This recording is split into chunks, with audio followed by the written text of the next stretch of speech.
Paper 145. 4 Eventful Days at Capernaum.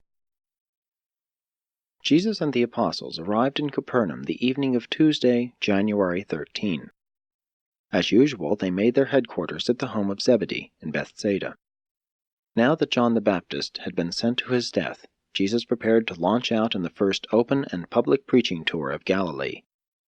The news that Jesus had returned rapidly spread throughout the city, and early the next day, Mary, the mother of Jesus, hastened away, going over to Nazareth to visit her son Joseph.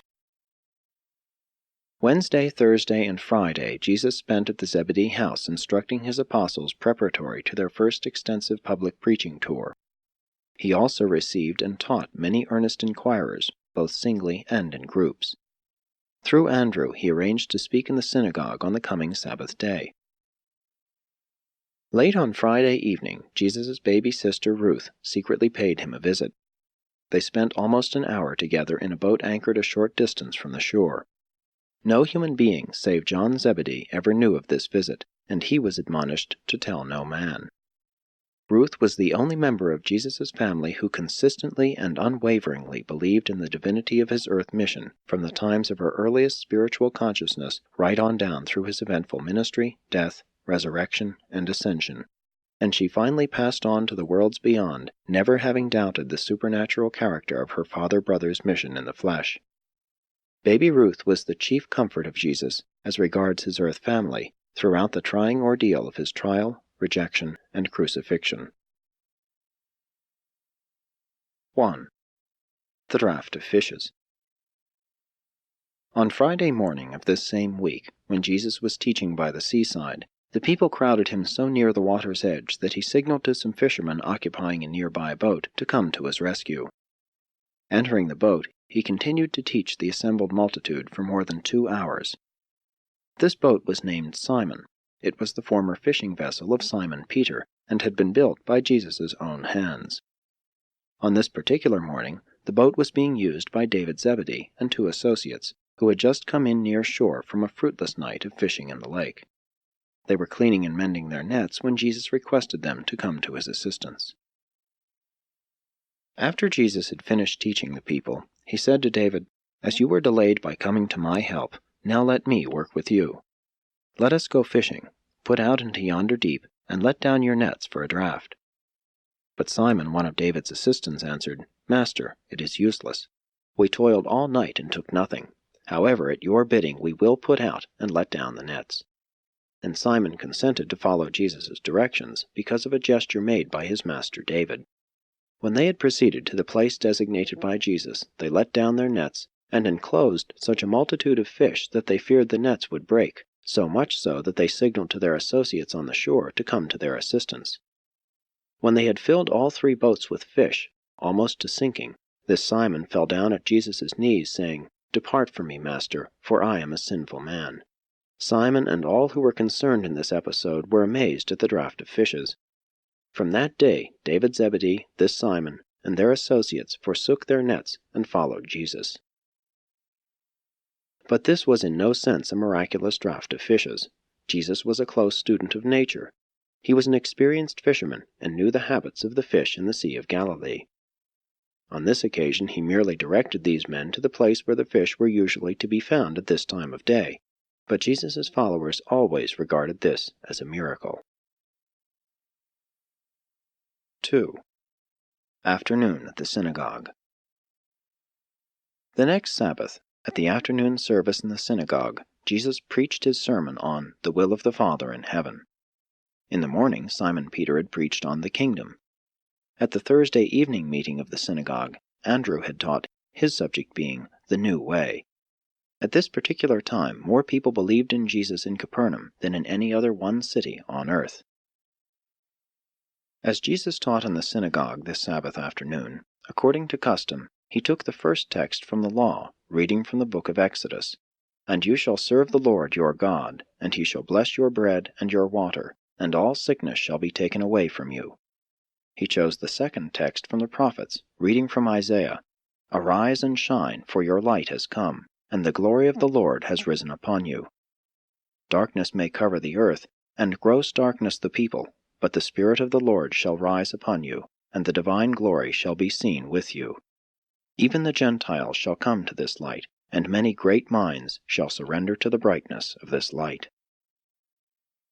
This sermon was an effort on Jesus' part to make clear the fact that religion is a personal experience. Among other things, the Master said, "You well know that, while a kind-hearted father loves his family as a whole, he so regards them as a group because of his strong affection for each individual member of that family. No longer must you approach the Father in heaven as a child of Israel, but as a child of God. As a group, you are indeed the children of Israel, but as individuals, each one of you is a child of God.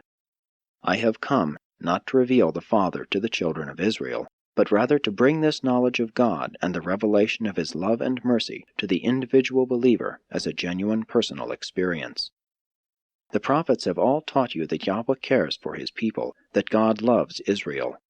But I have come among you to proclaim a greater truth, one which many of the later prophets also grasped, that God loves you, every one of you, as individuals. All these generations have you had a national or racial religion. Now have I come to give you a personal religion." But even this is not a new idea.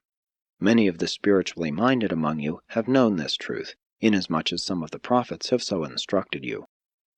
Have you not read in the Scriptures where the prophet Jeremiah says, "In those days they shall no more say, the fathers have eaten sour grapes, and the children's teeth are set on edge. Every man shall die for his own iniquity. Every man who eats sour grapes, his teeth shall be set on edge. Behold, the days shall come when I will make a new covenant with my people, not according to the covenant which I made with their fathers when I brought them out of the land of Egypt, but according to the new way. I will even write my law in their hearts. I will be their God, and they shall be my people. In that day they shall not say, one man to his neighbor, 'Do you know the Lord?' Nay, for they shall all know me personally, from the least to the greatest." Have you not read these promises? Do you not believe the Scriptures? Do you not understand that the prophet's words are fulfilled in what you behold this very day? And did not Jeremiah exhort you to make religion an affair of the heart, to relate yourselves to God as individuals? Did not the prophet tell you that the God of heaven would search your individual hearts? And were you not warned that the natural human heart is deceitful above all things, and oftentimes desperately wicked? Have you not read also where Ezekiel taught even your fathers that religion must become a reality in your individual experiences? No more shall you use the proverb which says, "The fathers have eaten sour grapes, and the children's teeth are set on edge." As I live, says the Lord God, behold, all souls are mine. As the soul of the Father, so also the soul of the Son. Only the soul that sins shall die. And then Ezekiel foresaw even this day when he spoke in behalf of God, saying, "A new heart also will I give you, and a new spirit will I put within you." No more should you fear that God will punish a nation for the sin of an individual. Neither will the Father in heaven punish one of His believing children for the sins of a nation, albeit the individual member of any family must often suffer the material consequences of family mistakes and group transgressions. Do you not realize that the hope of a better nation, or a better world, is bound up in the progress and enlightenment of the individual? Then the Master portrayed that the Father in heaven, after man discerns this spiritual freedom, wills that his children on earth should begin that eternal ascent of the paradise career, which consists in the creature's conscious response to the divine urge of the indwelling Spirit to find the Creator, to know God, and to seek to become like Him. The apostles were greatly helped by this sermon. All of them realized more fully that the gospel of the kingdom is a message directed to the individual, not to the nation. Even though the people of Capernaum were familiar with Jesus' teaching, they were astonished at His sermon on this Sabbath day. He taught indeed as one having authority, and not as the scribes. Just as Jesus finished speaking, a young man in the congregation who had been much agitated by His words was seized with a violent epileptic attack and loudly cried out. At the end of the seizure, when recovering consciousness, he spoke in a dreamy state, saying, "What have we to do with you, Jesus of Nazareth? You are the Holy One of God. Have you come to destroy us?" Jesus bade the people be quiet, and, taking the young man by the hand, said, "Come out of it," and he was immediately awakened. This young man was not possessed of an unclean spirit or demon. He was a victim of ordinary epilepsy. But he had been taught that his affliction was due to possession by an evil spirit. He believed this teaching and behaved accordingly in all that he thought or said concerning his ailment. The people all believed that such phenomena were directly caused by the presence of unclean spirits. Accordingly, they believed that Jesus had cast a demon out of this man. But Jesus did not at that time cure his epilepsy. Not until later on that day, after sundown, was this man really healed. Long after the day of Pentecost, the Apostle John, who was the last to write of Jesus' doings, avoided all reference to these so-called acts of casting out devils, and this he did in view of the fact that such cases of demon possession never occurred after Pentecost. As a result of this commonplace incident, the report was rapidly spread through Capernaum that Jesus had cast a demon out of a man and miraculously healed him in the synagogue at the conclusion of his afternoon sermon. The Sabbath was just the time for the rapid and effective spreading of such a startling rumor. This report was also carried to all the smaller settlements around Capernaum, and many of the people believed it. The cooking and the housework at the large Zebedee home, where Jesus and the 12 made their headquarters, was for the most part done by Simon Peter's wife and her mother. Peter's home was near that of Zebedee, and Jesus and his friends stopped there on the way from the synagogue because Peter's wife's mother had for several days been sick with chills and fever. Now it chanced that, at about the time Jesus stood over this sick woman, holding her hand, smoothing her brow, and speaking words of comfort and encouragement, the fever left her. Jesus had not yet had time to explain to his apostles that no miracle had been wrought at the synagogue, and with this incident so fresh and vivid in their minds, and recalling the water and the wine at Cana, they seized upon this coincidence as another miracle, and some of them rushed out to spread the news abroad throughout the city.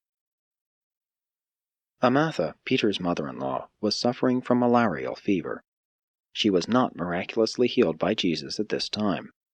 Not until several hours later, after sundown, was her cure effected in connection with the extraordinary event which occurred in the front yard of the Zebedee home. And these cases are typical of the manner in which a wonder-seeking generation and a miracle-minded people unfailingly seized upon all such coincidences as the pretext for proclaiming that another miracle had been wrought by Jesus. 3. The healing at sundown. By the time Jesus and his apostles had made ready to partake of their evening meal near the end of this eventful Sabbath day, all Capernaum and its environs were agog over these reputed miracles of healing, and all who were sick or afflicted began preparations to go to Jesus or to have themselves carried there by their friends just as soon as the sun went down. According to Jewish teaching, it was not permissible even to go in quest of health during the sacred hours of the Sabbath. Therefore, as soon as the sun sank beneath the horizon, scores of afflicted men, women, and children began to make their way toward the Zebedee home in Bethsaida. One man started out with his paralyzed daughter just as soon as the sun sank behind his neighbor's house. The whole day's events had set the stage for this extraordinary sundown scene. Even the text Jesus had used for his afternoon sermon had intimated that sickness should be banished, and he had spoken with such unprecedented power and authority. His message was so compelling. While he made no appeal to human authority, he did speak directly to the consciences and souls of men. Though he did not resort to logic, legal quibbles, or clever sayings, he did make a powerful, direct, clear, and personal appeal to the hearts of his hearers. That Sabbath was a great day in the earth life of Jesus, yes, in the life of a universe. To all local universe intents and purposes, the little Jewish city of Capernaum was the real capital of Nebadon. The handful of Jews in the Capernaum synagogue were not the only beings to hear that momentous closing statement of Jesus' sermon. Hate is the shadow of fear, revenge the mask of cowardice. Neither could his hearers forget his blessed words declaring, "Man is the Son of God, not a child of the devil." Soon after the setting of the sun, as Jesus and the apostles still lingered about the supper table, Peter's wife heard voices in the front yard, and, on going to the door, saw a large company of sick folks assembling, and that the road from Capernaum was crowded by those who were on their way to seek healing at Jesus' hands. On seeing this sight, She went at once and informed her husband, who told Jesus. When the master stepped out of the front entrance of the Zebedee's house, his eyes met an array of stricken and afflicted humanity. He gazed upon almost 1,000 sick and ailing human beings. At least that was the number of persons gathered together before him. Not all present were afflicted. Some had come assisting their loved ones in this effort to secure healing. The sight of these afflicted mortals, men, women, and children, suffering in large measure as a result of the mistakes and misdeeds of his own trusted sons of universe administration, peculiarly touched the human heart of Jesus and challenged the divine mercy of this benevolent Creator Son. But Jesus well knew he could never build an enduring spiritual movement upon the foundation of purely material wonders. It had been his consistent policy to refrain from exhibiting his Creator prerogatives. Not since Cana had the supernatural or miraculous attended his teaching. Still, this afflicted multitude touched his sympathetic heart and mightily appealed to his understanding affection. A voice from the front yard exclaimed, "Master, speak the word, restore our health, heal our diseases, and save our souls." No sooner had these words been uttered than a vast retinue of seraphim, physical controllers, life-carriers, and midwayers, such as always attended this incarnated Creator of a universe, made themselves ready to act with creative power should their sovereign give the signal. This was one of those moments in the earth career of Jesus in which divine wisdom and human compassion were so interlocked in the judgment of the Son of Man that he sought refuge in appeal to his Father's will. When Peter implored the Master to heed their cry for help, Jesus, looking down upon the afflicted throng, answered, "I have come into the world to reveal the Father and establish His kingdom. For this purpose have I lived my life to this hour. If, therefore, it should be the will of Him who sent me, and not inconsistent with my dedication to the proclamation of the gospel of the kingdom of heaven, I would desire to see my children made whole, and—" But the further words of Jesus were lost in the tumult. Jesus had passed the responsibility of this healing decision to the ruling of his Father. Evidently, the Father's will interposed no objection, for the words of the Master had scarcely been uttered when the assembly of celestial personalities serving under the command of Jesus' personalized thought adjuster was mightily astir. The vast retinue descended into the midst of this motley throng of afflicted mortals, and in a moment of time 683 men, women, and children were made whole, were perfectly healed of all their physical diseases and other material disorders. Such a scene was never witnessed on earth before that day, nor since. And for those of us who were present to behold this creative wave of healing, it was indeed a thrilling spectacle. But of all the beings who were astonished at this sudden and unexpected outbreak of supernatural healing, Jesus was the most surprised. In a moment when his human interests and sympathies were focused upon the scene of suffering and affliction there spread out before him, he neglected to bear in his human mind the admonitory warnings of his personalized adjuster regarding the impossibility of limiting the time element of the creator prerogatives of a creator Son under certain conditions and in certain circumstances. Jesus desired to see these suffering mortals made whole if his Father's will would not thereby be violated. The personalized adjuster of Jesus instantly ruled that such an act of creative energy at that time would not transgress the will of the Paradise Father, and by such a decision, in view of Jesus' preceding expression of healing desire, the creative act was. What a Creator Son desires, and his Father wills, is. Not in all of Jesus' subsequent earth life did another such en masse physical healing of mortals take place. As might have been expected, the fame of this sundown healing at Bethsaida and Capernaum spread throughout all Galilee and Judea, and to the regions beyond. Once more were the fears of Herod aroused, and he sent watchers to report on the work and teachings of Jesus, and to ascertain if he was the former carpenter of Nazareth, or John the Baptist risen from the dead.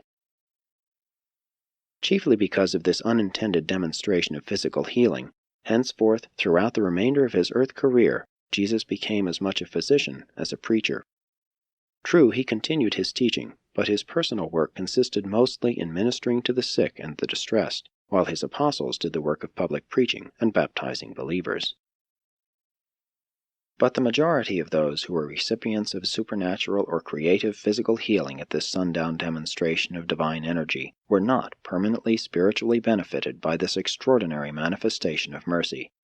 A small number were truly edified by this physical ministry, but the spiritual kingdom was not advanced in the hearts of men by this amazing eruption of timeless creative healing. The healing wonders which every now and then attended Jesus' mission on earth were not a part of his plan of proclaiming the kingdom. They were incidentally inherent in having on earth a divine being of well-nigh unlimited creator prerogatives in association with an unprecedented combination of divine mercy and human sympathy. But such so-called miracles gave Jesus much trouble in that they provided prejudice-raising publicity and afforded much unsought notoriety. 4. The evening after.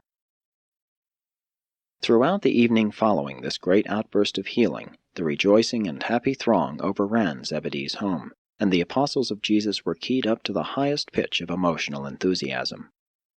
From a human standpoint, this was probably the greatest day of all the great days of their association with Jesus. At no time before or after did their hopes surge to such heights of confident expectation. Jesus had told them only a few days before, and when they were yet within the borders of Samaria, that the hour had come when the kingdom was to be proclaimed in power, and now their eyes had seen what they supposed was the fulfillment of that promise. They were thrilled by the vision of what was to come if this amazing manifestation of healing power was just the beginning. Their lingering doubts of Jesus' divinity were banished. They were literally intoxicated with the ecstasy of their bewildered enchantment. But when they sought for Jesus, they could not find him. The Master was much perturbed by what had happened. These men, women, and children who had been healed of diverse diseases lingered late into the evening, hoping for Jesus' return that they might thank him. The apostles could not understand the Master's conduct as the hours passed, and he remained in seclusion. Their joy would have been full and perfect but for his continued absence. When Jesus did return to their midst, the hour was late, and practically all of the beneficiaries of the healing episode had gone to their homes. Jesus refused the congratulations and adoration of the 12 and the others who had lingered to greet him, only saying, "Rejoice not that my Father is powerful to heal the body, but rather that he is mighty to save the soul. Let us go to our rest, for tomorrow we must be about the Father's business." And again did 12 disappointed, perplexed, and heart-sorrowing men go to their rest. Few of them except the twins slept much that night. No sooner would the Master do something to cheer the souls and gladden the hearts of his apostles than he seemed immediately to dash their hopes to pieces and utterly demolish the foundations of their courage and enthusiasm. As these bewildered fishermen looked into each other's eyes, there was but one thought: we cannot understand him. What does all this mean? 5. Early Sunday morning. Neither did Jesus sleep much that Saturday night. He realized that the world was filled with physical distress and overrun with material difficulties, and he contemplated the great danger of being compelled to devote so much of his time to the care of the sick and afflicted that his mission of establishing the spiritual kingdom in the hearts of men would be interfered with, or at least subordinated to, the ministry of things physical. Because of these and similar thoughts which occupied the mortal mind of Jesus during the night, he arose that Sunday morning long before daybreak and went all alone to one of his favorite places for communion with the Father. The theme of Jesus' prayer on this early morning was for wisdom and judgment, that he might not allow his human sympathy, joined with his divine mercy, to make such an appeal to him in the presence of mortal suffering that all of his time would be occupied with physical ministry to the neglect of the spiritual. Though he did not wish altogether to avoid ministering to the sick, he knew that he must also do the more important work of spiritual teaching and religious training. Jesus went out in the hills to pray so many times because there were no private rooms suitable for his personal devotions. Peter could not sleep that night, so very early, shortly after Jesus had gone out to pray, he aroused James and John, and the 3 went to find their Master. After more than an hour's search, they found Jesus and besought him to tell them the reason for his strange conduct. They desired to know why he appeared to be troubled by the mighty outpouring of the Spirit of healing, when all the people were overjoyed and his apostles so much rejoiced. For more than 4 hours, Jesus endeavored to explain to these 3 apostles what had happened. He taught them about what had transpired and explained the dangers of such manifestations. Jesus confided to them the reason for his coming forth to pray. He sought to make plain to his personal associates the real reasons why the kingdom of the Father could not be built upon wonder-working and physical healing, but they could not comprehend his teaching. Meanwhile, early Sunday morning, other crowds of afflicted souls and many curiosity-seekers began to gather about the house of Zebedee. They clamored to see Jesus. Andrew and the apostles were so perplexed that, while Simon Zelotes talked to the assembly, Andrew, with several of his associates, went to find Jesus. When Andrew had located Jesus in company with the 3, he said, "Master, why do you leave us alone with the multitude? Behold, all men seek you. Never before have so many sought after your teaching. Even now the house is surrounded by those who have come from near and far because of your mighty works. Will you not return with us to minister to them?" When Jesus heard this, he answered, "Andrew, have I not taught you and these others that my mission on earth is the revelation of the Father, and my message the proclamation of the kingdom of heaven? How is it, then, that you would have me turn aside from my work for the gratification of the curious and for the satisfaction of those who seek for signs and wonders? Have we not been among these people all these months, and have they flocked in multitudes to hear the good news of the kingdom? Why have they now come to besiege us? Is it not because of the healing of their physical bodies, rather than as a result of the reception of spiritual truth for the salvation of their souls? When men are attracted to us because of extraordinary manifestations, many of them come seeking not for truth and salvation, but rather in quest of healing for their physical ailments, and to secure deliverance from their material difficulties. All this time I have been in Capernaum, and both in the synagogue and by the seaside have I proclaimed the good news of the kingdom to all who had ears to hear and hearts to receive the truth. It is not the will of my Father that I should return with you to cater to these curious ones, and to become occupied with the ministry of things physical, to the exclusion of the spiritual. I have ordained you to preach the gospel and minister to the sick, but I must not become engrossed in healing to the exclusion of my teaching. No, Andrew, I will not return with you. Go and tell the people to believe in that which we have taught them, and to rejoice in the liberty of the sons of God, and make ready for our departure to the other cities of Galilee, where the way has already been prepared for the preaching of the good tidings of the kingdom. It was for this purpose that I came forth from the Father. Go then, and prepare for our immediate departure, while I here await your return." When Jesus had spoken, Andrew and his fellow apostles sorrowfully made their way back to Zebedee's house, dismissed the assembled multitude, and quickly made ready for the journey as Jesus had directed. And so, on the afternoon of Sunday, January 18, A.D. 28, Jesus and the apostles started out upon their first really public and open preaching tour of the cities of Galilee. On this first tour they preached the gospel of the kingdom in many cities, but they did not visit Nazareth. That Sunday afternoon, shortly after Jesus and his apostles had left for Rimmon, his brothers James and Jude came to see him, calling at Zebedee's house. About noon of that day, Jude had sought out his brother James and insisted that they go to Jesus. By the time James consented to go with Jude, Jesus had already departed. The apostles were loath to leave the great interest which had been aroused at Capernaum. Peter calculated that no less than 1,000 believers could have been baptized into the kingdom. Jesus listened to them patiently, but he would not consent to return. Silence prevailed for a season, and then Thomas addressed his fellow apostles, saying, "Let's go. The Master has spoken. No matter if we cannot fully comprehend the mysteries of the kingdom of heaven, of one thing we are certain. We follow a teacher who seeks no glory for himself." And reluctantly they went forth to preach the good tidings in the cities of Galilee.